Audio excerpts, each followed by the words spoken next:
Hai guys, bersama Derby. Apa pendapat Margarito guys terhadap sikapnya Megawati dan seluruh kader PDIP? Margarito, oke, kita bahas langsung nih ya reaksinya. Pemerintah menyebut materi retret penting untuk pembekalan para kepala daerah saat memimpin wilayahnya. Lalu bagaimana dengan kepala daerah yang tidak hadir? Apakah ada banyak materi penting retret yang tidak tersampaikan? Apa dampak dan kerugian bagi kepala daerah dan daerah yang dipimpinnya? Untuk membahasnya sudah bergabung bersama saya ada pakar hukum tata negara Bang Margarito Kamis. Kami ingin tahu Bang Margarito, payung hukum retret di pemerintah ini ada nggak sebenarnya Bang? Saya dari tadi itu berharap agar kamu tidak bertanya itu. Dari jalan ke sini itu yang saya berharap, mudah-mudahan ini orang TV One nanya barang itu gitu ya. Cuma tadi DVD tadi kan Anda bilang DVD tadi menunjuk Undang-Undang Nomor 23 tahun 2014 ya tentang pemerintahan daerah. Nah itu memang payung besarnya begitu ya. Tetapi khusus mengenai kegiatan retreat, apa yang kita sebut dengan retreat itu sebegini jauh saya tidak melihat hukumnya. Yes. Fair aja, dasarnya, apakah itu peraturan presiden, apakah itu instruksi presiden, apakah itu peraturan menteri dalam negeri, jujur sejauh ini saya tidak menemukannya. Gitu ya. Nah karena itu ini harus dilihat sebagai satu polisi dari pemegang kekuasaan pemerintahan. Satu kebijakan dari pemegang kekuasaan pemerintahan. Siapa dia? Ya presiden. Jangan lupa ya, presiden adalah satu-satunya figur tata negara di republik ini yang memegang kekuasaan pemerintahan, dan sebagian dari kekuasaan pemerintahan yang dipegang oleh presiden itulah yang didelegasikan sedikit kepada pemerintah, kepala daerah, kepala daerah, dan itu dilaksanakan oleh kepala daerah, apakah itu gubernur, bupati, dan atau wali kota. Nah di titik itu memang terlihat menurut saya ya. Secara hukum tata negara tidak ada alasan untuk tidak mengikuti retreat ini. Tidak ada alasan. Dari segi tata negara ya. Sebentar Bang, sekarang tuh ada 55 kepala daerah tertunda untuk mengikuti retreat. Abang jawab seperti itu kan tadi kan? Ya, yang begini. Apa ya? Tapi saya tidak mau terlalu banyak masuk ke situ dulu. Sebentar masuk itu deh. Maksudnya wajib semua kepala daerah ikut retreat? Gitu? Wajib. Dari segi hubungan wewenang ya sebagai anak buah, karena ini bagian dari polisi pemerintahan pusat dalam rangka untuk memastikan kelancaran atau performa terbaik dari penyelenggaraan pemerintahan secara nasional gitu ya.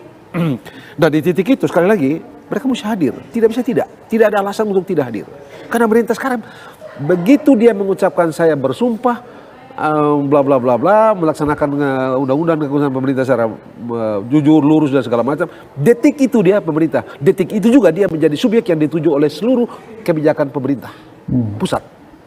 Nah karena itu tidak ada alasan untuk dia tidak ikut. Tapi kan mereka jadi kepala daerah kendaraannya partai politik. Setuju, tapi saat itu kamu itu sudah berubah status menjadi justru karena kalau tidak ada partai politik yang mengusulkan dia mengusung dia dalam pencalonan, kan dia tidak mungkin jadi calon tuh. Kalau toh dia paksakan diri menjadi calon, kan jadi calon independen tuh belum tentu juga gitu kan. Tetapi berdasarkan hukum memang orang hanya mungkin menjadi calon kalau diusulkan oleh partai politik dan atau calon independen dengan sejumlah syarat begitu. Tapi begitu dia terpilih dan dia dilantik, dia gubernur, terlepas dia itu dari segala macam tuh calon ini calon itu segala macam, siapa yang mencalonkan dia, bagaimana prosesnya, selesai. Jadi status petugas partai, kader partai tidak berlaku. Berakhir bersamaan dengan dia berstatus sebagai gubernur dan atau bupati dan atau wali kota. Selesai. Pada saat itu sekali lagi begitu dia mengucapkan sumpah atau janji menjadi gubernur atau bupati atau wali kota, detik itu juga dia berstatus hukum sebagai gubernur, bupati, wali kota, dan dia merupakan anak buah dari presiden. Tidak ada alasan untuk tidak tunduk pada kebijakan presiden. Semoga ini jadi bahan pertimbangan Pak Prabowo ke depannya ya. Kita sudah sangat muak apa yang Megawati lakukan ke Jokowi. Ini harus jadi warning sebenarnya. Jangan ada lagi ketua-ketua umum yang menyetir anggotanya yang berhubungan dengan jadwal kepresidenan. Harus ditekankan ini. Kalau dalam bahasa saya kan kayak Mas Hinton, lo kacungnya Gibran, kalian semua kacungnya Prabowo Gibran. Ya ketika mereka, ini kan instruksinya kan jelas banget dan bagus banget sebenarnya. Karena apa? Daerah tersebut yang akan mereka pimpin harus bersinergi dengan pemerintah pusat. Dalam hal apa? Mengelola dana. Dalam hal apa? pembangunan yang berkesinambungan. Kita pengalaman di DKI Jakarta, guys, ya, ketidaksinambungan antara pemerintah pusat sama DKI Jakarta menyebabkan sungai yang harusnya dikeruk, yang dibuat normalisasi, gak ada dikerjakan. Itulah akibat tidak ada koneksi antara pusat dan daerah. Kita mau kayak gitu lagi. Kita mau.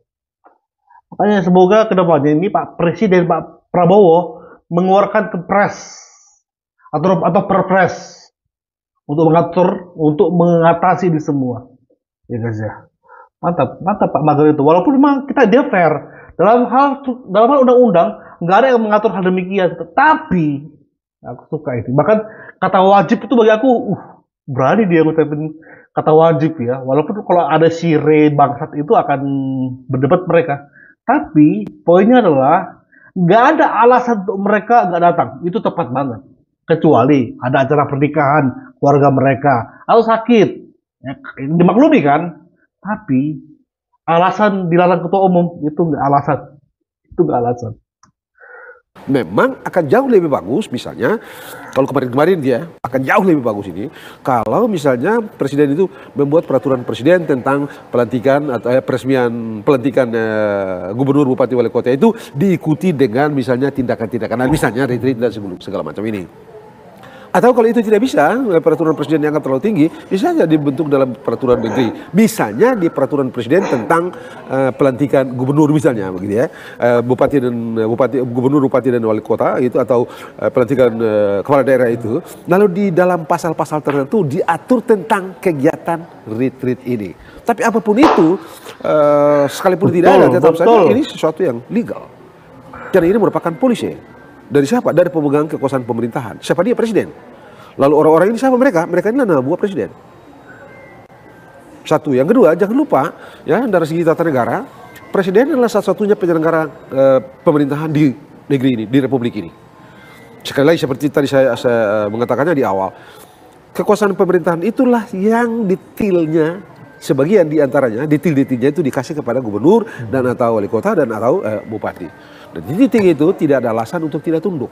Urgensinya apa Bang? Kalau seandainya memang ada sekitar 55 kepala daerah belum bisa mengikuti retret, apakah akan ada miskoordinasi antara pusat dan daerah atau ada hal lain menurut Bang Margarito? Saya sih begini nih. Kan kalau kita lihat ini nih, mereka petugas partai dan segala macam ini, dan kalau ini dibiarkan, satu hari nanti kira-kira begini nih, Andro.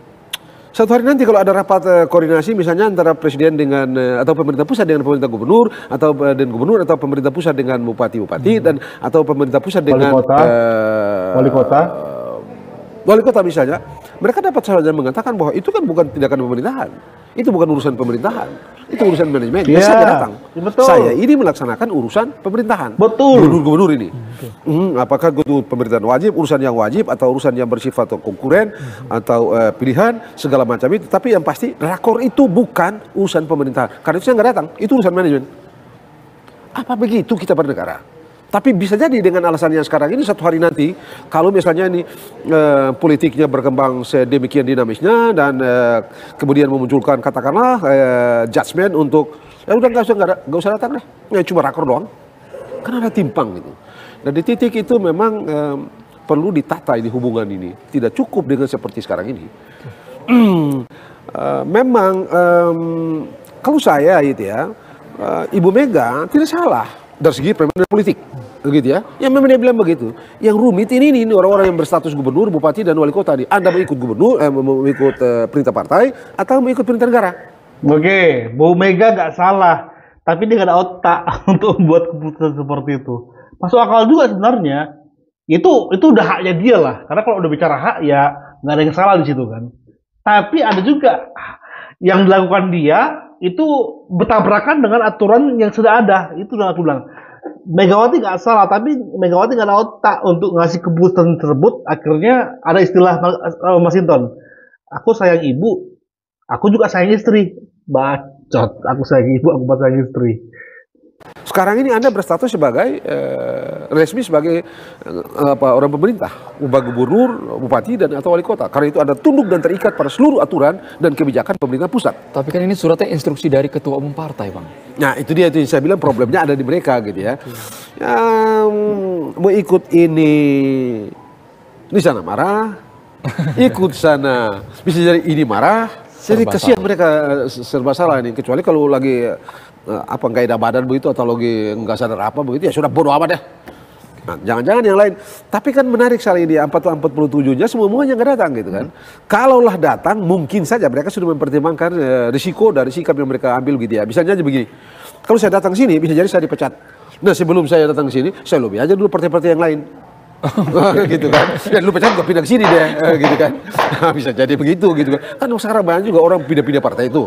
Jadi boleh saja jadi boleh jadi begitu. Tapi menariknya adalah sampai sebegini jauh kita tidak pernah dengar ada desas-desus misalnya bahwa ada 1 atau 2 orang di antara 47 orang itu yang mulai berpikir gue pindah aja ke sini deh daripada gue disiksa nanti oleh sistem ini.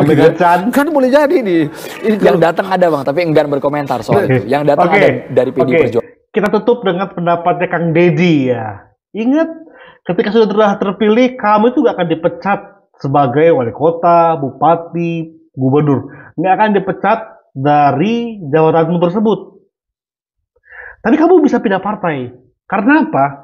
Ini rakyat ini sedang melihat setiap kepala daerah yang dipilih dan menang, apakah mereka tunduk kepada ketua umum yang dianalogikan sebagai boneka partai, atau tunduk pada aturan yang ada, itu pemerintah pusat sebagai saat ini sebagai presiden, itu presiden.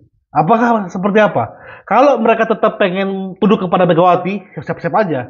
Di periode selanjutnya nggak akan terpilih lagi, karena rakyat akan menghukum. Nah, makanya betul kata Kang Deddy, udah, kalaupun dipecat dari kepartaian, pindah partai saja. Seperti kata Bung Margar itu. Apa susahnya sih? Emang enak hidup sama Pak Banteng? Enggak kan? Enggak kan? Jokowi aja udah enak dia. Ingat nggak Jokowi? Di periode kedua, di 2019, dia mengatakan, saya akan lawan di pidato akbarnya. Itu tahu kalian mau ke arah mana itu? Yes.